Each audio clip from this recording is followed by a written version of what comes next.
শহরের এক রাস্তায় একটা পুরনো বাড়ি ছিল। সেখানে এক বৃদ্ধ বাস করতেন।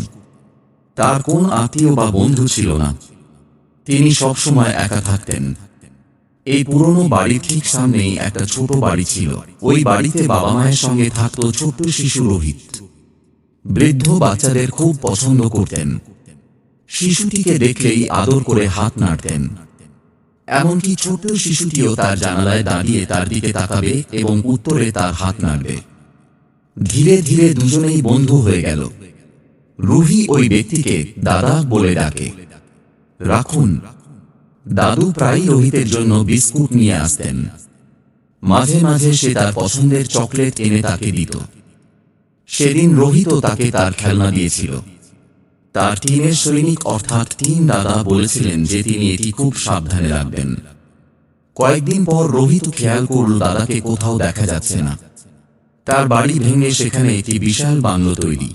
রোহিতের বাবা ওই বাংলোটি কিনেছেন। রোহিত এবং তার বাবা মা বাংলোতে থাকতে শুরু করেন।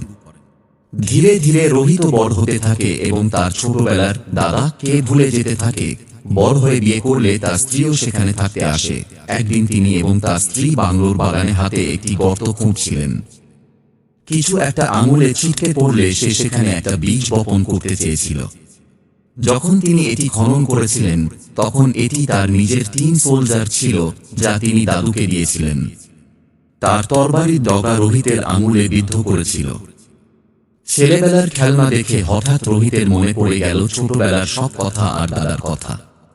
তার মনে পড়ল দাদা বলেছিলেন এই খেলনাটা খুব যত্ন করে রাখবো। রোহিত তার শৈশবের সেই সব কথা তার স্ত্রীকে বলেছিল। বলতে বলতে তার চোখ জ্বলে ভরে গেল। সেই টিন সোলজার রোহিত তার বাড়িতে সাজিয়েছিলেন। তার এই পুরনো খেলনাটি তাকে সবসময় শৈশবের মধুর স্মৃতিতে নিয়ে যায়।